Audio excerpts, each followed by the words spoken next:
अऊज़ु बिल्लाहि मिनश्शैतानिर्रजीम बिस्मिल्लाहिर्रहमानिर्रहीम। अज़ीज़ तलबा, आप लोग उम्मीद करता हूँ कि खैरियत से होंगे। हम आज अपनी गुफ्तगू को जारी रखे हुए हैं जी, जो कि हम मुश्किलात या प्रॉब्लम्स जो फेस करने पड़े पाकिस्तान को पाकिस्तान बनने के फौरन बाद, उनका जिक्र कर रहे थे।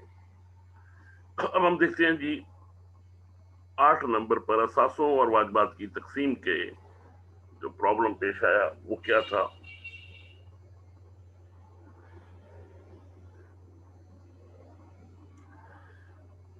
भारत ने हमेशा से ये कोशिश की कि पाकिस्तान जो है वो किसी तरीके से भी सरवाइव ना करे। हमेशा उसकी ये कोशिश रही। उसकी वजह ये थी कि पाकिस्तान ने कभी भी हिंदुस्तान ने पाकिस्तान को कभी भी दिल से तस्लीम नहीं किया था।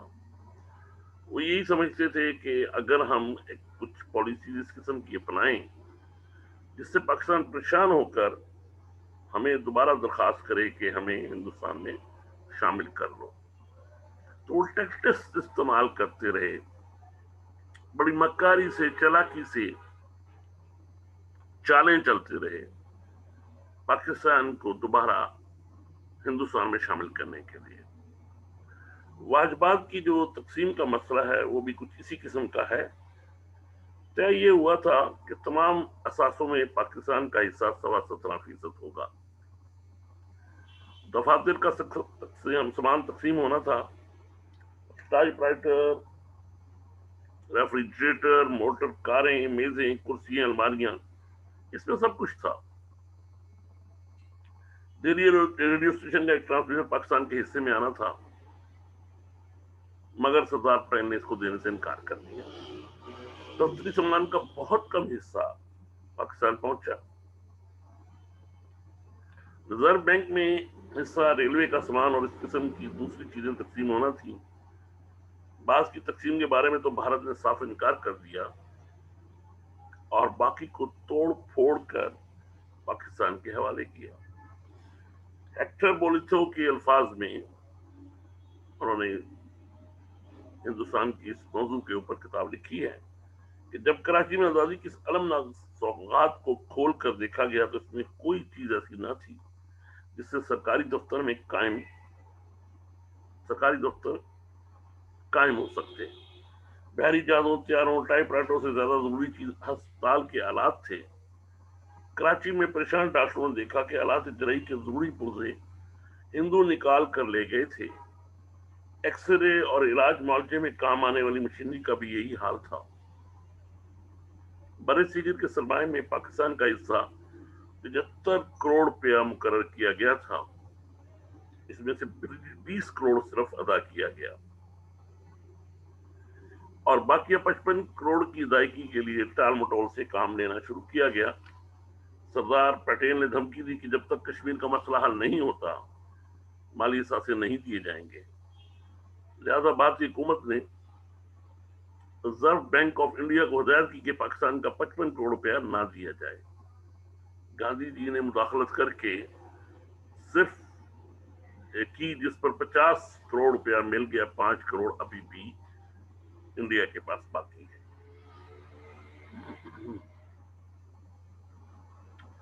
स्टेट बैंक ऑफ पाकिस्तान का कुछ सरमाया अभी तक रिजर्व बैंक ऑफ इंडिया में मौजूद है और इसकी मुंतकली का मामला अभी तक तय नहीं हो सका।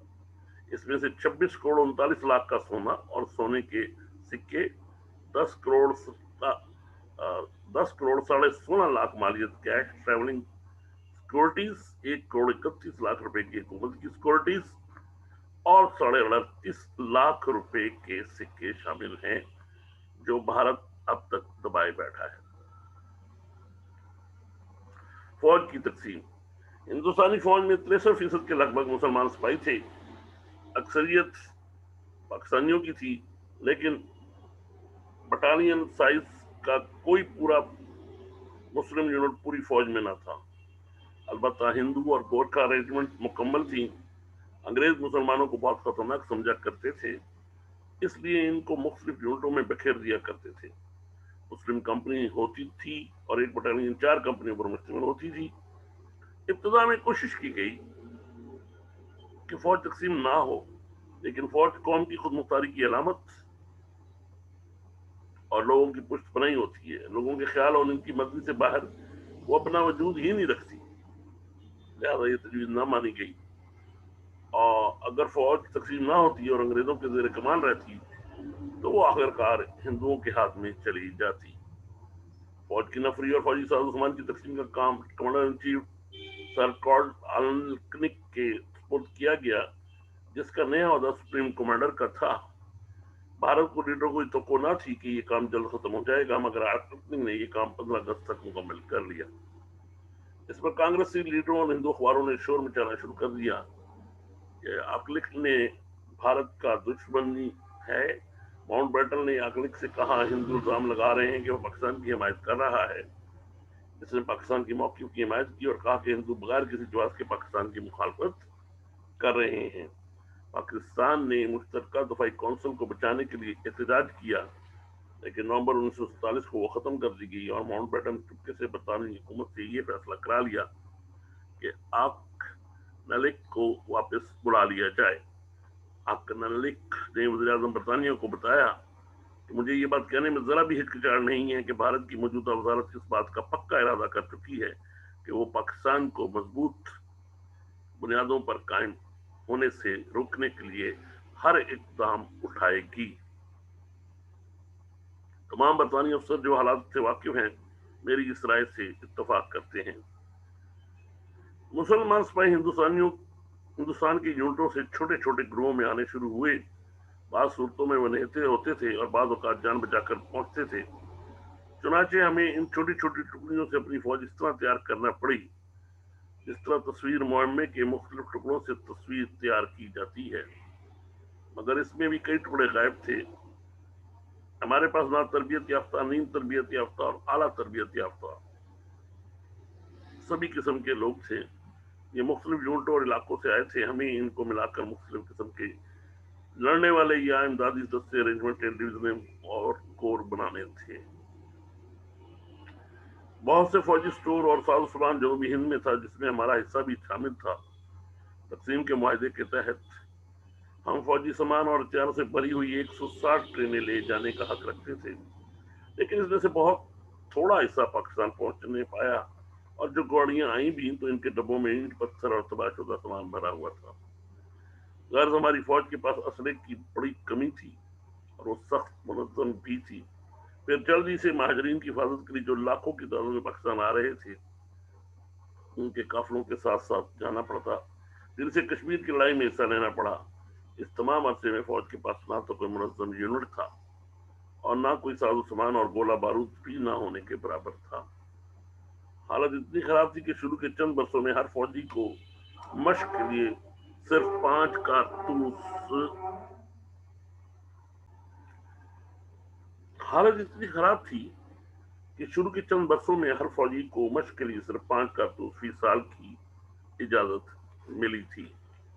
भारत से 20,000 टन जखीरा शुदा फौजी सामान आना था, इसमें फैक्ट्रियां शामिल ना थी, मगर सामान की जो पेटियां आई इनमें से टुकड़े बरामद हुए। अगर कोई सामान निकलता भी तो नामुकम्मल जूते बड़े साइज के थे, अगर दाएं पैर का था तो बाएं पैर गायब था, और यह ऐसी चीजें थी जिनकी जरूरत न थी।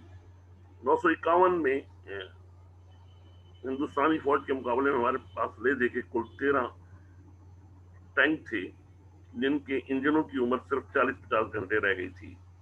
14 अगस्त 1947 को जब पाकिस्तानी बहरिया आलम वजूद में आई तो उसके पास एक फ्रीगेट, 2 सुरंगें साफ करने वाले जहाज और कुछ साइली कश्तियां थी जो कराची के साहिल पर पड़ी हुई थी। एक फ्रीगेट समुद्र में था और 2 और फ्रीगेट और 4 सुरंग साफ करने वाले जहाज बम्बई में जेर मरम्मत थे। कराची में 2 साहिली अड्डे थे, लेकिन किसी किस्म की इंतजामी या मरम्मत की सहूलत, स्टोर या गोला बारूद ना था।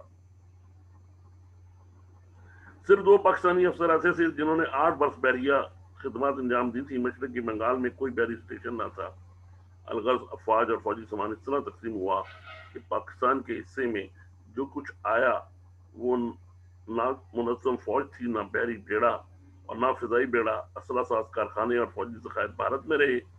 बहरी बेड़े के जो जहाज कराची पहुंचे इनमें तेल का एक पीपा ना था। ذرائع نقل و حمل اور مواصلات، کیا میں پاکستان کے وقت ذرائع نقل و حمل اور مواصلات کی حالت اتنی اچھی نہ تھی؟ متحدہ ہندوستان کے ریلوے کو 9 سلسلوں میں سے صرف 2 سلسلے پاکستان کے حصے میں آئے۔ ان کی کل لمبائی صرف 1120 کلومیٹر تھی۔ مغربی پاکستان میں اس کی لمبائی 8000 کلومیٹر تھی، جو 75% مسافر لاتی لے جاتی تھی۔ ریلوے نے انجنوں کی تعداد صرف 821 تھی۔ انجن، مسافر ڈبے، مال برداری کے ویگن، تمام پرانا تھا۔ ان سے دوسری جنگ عظیم کے دوران بے حد کام لیا گیا تھا، لیکن مرمت اور اصلاح کا کام نہ ہوا تھا۔ مہاجرین کی نقل مکانی کا بوجھ بھی ان کو اٹھانا پڑا، جس کی وجہ سے توڑ پھوڑ زیادہ ہوئی۔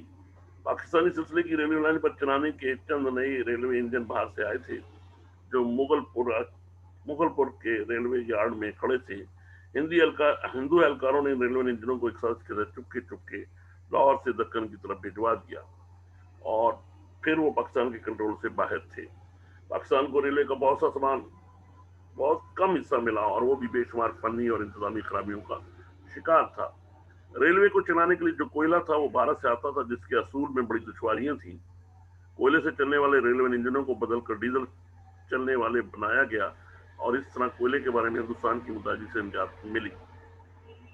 مشرقی بنگال میں دریائی ذرائع آمد و رفت بڑے سست رفتار اور غیر تسلی بخش تھا، مگر اس پر بھی ہندو اجارہ تھی۔ جہازوں کے تمام دفاتر کلکتہ میں تھے۔ مغربی پاکستان میں پکی سڑکوں کی لمبائی 4000 میل تھی، اور صرف 24,000 گاڑیاں تھیں۔